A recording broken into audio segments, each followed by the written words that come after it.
ako po ay lubos na nagpapasalamat sapagkat alam ko makasaysayan ang araw nito dahil hindi ho sa lahat ng pagkakataon na makakaharap ko po sa isang araw, sa isang mismong pagpupulong ang gobernador ng isang lalawigan kasama ang lahat ng mga mayors sa lahat ng lungsod at ng mga bayan dito po sa lalawigan ng Negros Occidental. Kaya ito po isang napakalaking karangalan po para sa amin. Nais ko batiin ang aming mga Konsehal James Yap, alam ko, pinagmamalaki po ng Negros Occidental, Konsehal Irving Vihandre, at dating Konsehal Paul Arcadi. Para po sa kaalaman ng lahat, ito po ay dapat nangyari noong nakaraang taon pa po. Ngunit alam ko ho ang pinagdaan ng pagsubok ng Negros Occidental pagdating po sa pagbabaha ng panong yun. Kung kaya kinausap ko noon si Mayor Bading at ako po'y nagpaalam din ho kay Governor Bong at sabi ko, siguro mas mabuting ipagpaliban muna natin ang ating susunod signing sa ibang pagkakataon upang muli hong makabangon ang lalawigan ng Negros Occidental. Sa totoo lang, mahabang panahon noong hinintay namin, ngunit ito na po ito, nangyayari na, nagaganap na ang ating pagiging magkapatid. Kung kaya kami ay lubos na nagpapasalamat sapagkat ang San Juan po, pagamat maliit na lungsod, ay gusto ko namin talaga na matuto sa best practices o mga ginagawa ng ating mga kapwa LGUs at all levels, sa provincial level, city level, and municipal level. Malaking bagay po kapag tayo natututo sa isa't isa sapagkat kung kayo po isasang-ayon, wala naman makakapagsabi, bagamat siya'y gobernador, o mayor, vice mayor, board member, wala naman makakapagsabi na alam na niya ang lahat pagdating sa pamamahala. Maganda ho na tayo natututo sa isa't isa from our best practices. We learn what to do and also what not to do. Di po ba? Yung mga pagkakamali ng mga nauna sa atin, huwag natin gagayahin sapagkat minsan nakukulong sila dahil sa kanilang ginagawa. Diba? Kaya dapat hindi ho tayo gumawa ng anumang bagay na makakasira rin po sa atin. That's why we have to learn also from things that we should not do. Pagdating po sa ating cooperation, ano ho matutulong ng lungsod ng San Juan? Gobong, to our dear mayors, I would like to offer the opportunity and possibility for your province and your cities and municipalities to sell their products in San Juan City, specifically sa Retail Shopping Center.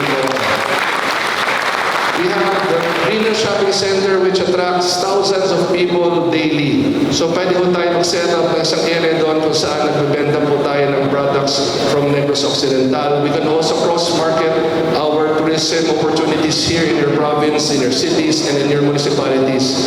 Ako ho, mahilig talaga na makadalaw sa iba't ibang bahagi natin bansa sapagkat personal ko nakikita ang kagandahan ng Pilipinas. At gusto kong makita rin po yan ng mga taga-lungsod ng San Juan, ganun din po ng mga taga-Maynila. So yan po ay isang pagkakataon na pwede ho nating gawin na magtulungan po tayo. At alam ko ho, marami din po kaming matututunan sa inyong mga magagandang ginagawa. Kanina po, binanggit ni Governor Bong ang bahagi ng Negros Occidental sa kasaysayan ng Pilipinas. Ang San Juan po, dito ho naganap ang Battle of Pinaglabanan noong August 30, 1896. Ang San Juan po ay inatake ni Andres Bonifacio sapagkat doon po sa aming lungsod matatagpuan ng El Deposito Underground Water Reservoir. Ito po ang source ng supply ng tubig ng mga Kastila noong panahon ng Himagsikan. At dahil naniniwala noon si Andres Bonifacio na kung makuha niya supply ng tubig ng mga Kastila, siya ay mananalo sa Himagsikan, kaya inatake po ang San Juan. Natalo po sila sa Battle of Pinaglabanan, maraming katapunero ang namatay.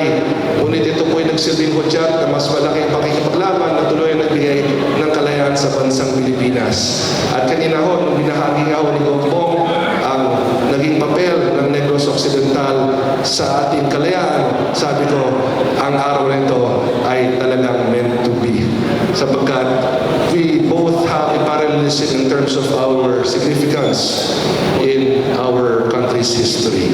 At pati po ang pagiging Green Archer namin parehas ni Gobong ay malaking bagay. Kanina nga nung tayo po yung maawit ng lupang hinirang, tinitingnan ko, sino kaya mas matangkad ni Gobong sa amin? Pareho ho kami naglaro sa De La Salle University, pagamat iba ho ang mga team na pinaglaruan namin, kasabayan niya po ang naging coach ko nung kami po'y nanalo ng back-to-back UAP championships noon, si Coach Franz Pumaren. Kung kaya meron kaming dugong berde talaga. At kadalasan, kapag merong laro ang Lasal, nakikita ho kami ni Gombong. Kaya pasensya na sa mga taga-UP, panapanahon lang po yan. Kayo naman ay nanalo na rin minsan, pagbigyan niyo naman kaming manalo ulit. Kung meron man atinista ho rito, pasensya na hindi na ho kayo umabot sa finals kayo. UP Lasal mo na sana magkaroon ng part 4. Sa aking pagtatapos po, tayo po ay nabigyan ng pagkakataon maging National President ng League of Cities of the Philippines kung saan tayo po'y namumuno sa lahat ng 100 at 47 punong lungsod sa ating bansa. At nais kong banggitin sa inyo na dito po namin gagawin sa Negros Occidental ang aming National Executive Board meeting at Visayas Cluster Consultation. So Gombong and mayors from different parts of our country who are part of the NEB and Visayas will be arriving starting today for our big meetings tomorrow. So ito ay konting paraan namin na sumuporta rin sa ekonomiya ng inyong pong lalawigan. Pangalawa, tayo rin po ang presidente ng Metro Manila Council kung saan tayo po ay namumuno sa 17 mayors ng Metro Manila. Bakit po ito napapahagi sa inyo? Sapagkat kahit kayo po ay nandito sa Negros Occidental, malayo man po tayo, meron din tayong mga ginagawang bagay at mga hakbang para sa ating mga mamamayan na parehas. Una-una, alam mo po, ang LGSF o Local Government Support Fund ay papasok na sa ating mga lungsod, bayan at lalawigan. At yan po ay malaking bagay para sa atin sapagkat sa unang pagkakataon, madadownload na ng mga LGUs direkta ng pondo mula sa pamahalang nasyonal. Malaking tulong po yan para sa atin sapagkat alam naman natin, hindi ho lahat ng bayan at lungsod ay may sariling pondo para dito. Pangalawa, ang ating pong classroom construction program. Ang aking pong paalala sa mga kapwa nating mayors, makipag-ugnayan na po tayo sa DepEd sapagkat muli tayo binibigyan ng pagkakataon na magtayo ng mga silid-aralan. Da-downloadan din po tayo ng pondo ng national government. At ang ating payo po sa ating mga kasama, ang ating mahal na Pangulong Ferdinand R. Marcos Jr. at ang ating bagong Pilipinas Administration, nagtitiwala po sa mga lokal na pamahalaan, nagtitiwala sa mga mayors, nagtitiwala sa mga governors. Ipakita natin na hindi natin sasayahin ang tiwalang ito. Ipakita natin na kaya natin magpatupad ng mga programa, mga infrastructure projects para sa ating mga mamamayan. This is our time to shine, my dear fellow LCEs. Ipakita natin na tayo sa lokal, kaya natin ipatupad ng mga ito ng tamang pwesto. At yan po ang isa sa ating pinaglalaban sa ating pag-ikot sa iba't ibang bahagi ng ating bansa. Local government empowerment. Hindi pwedeng lahat ng otoridad, kapangyarihan na sa pamahalang nasyonal. Mahalaga na tayo mismo sa lokal, meron tayong nagagawa para sa ating mga mamamayan. Kaya kasama niyo po ako dyan sa aking tungkulin bilang LCP National President. I can help in my own little way, bridge with the national government para ho makatulong sa ating mga bayan sa ating bansa. Kaya muli, tanggapin niyo po ang aming lubos na pasasalamat sa inyong pong napakainit na pagtanggap. Again, Gombong, to all the mayors, board members, we never imagined that everyone would be here. Hindi ko ho maisip na talagang nangyayari po ito, kaya ito ay bagay na pinagpapasalamat namin at bagay na talagang dadali namin sa aming pagbalik sa lungsod ng San Juan. Muli, maraming salamat po.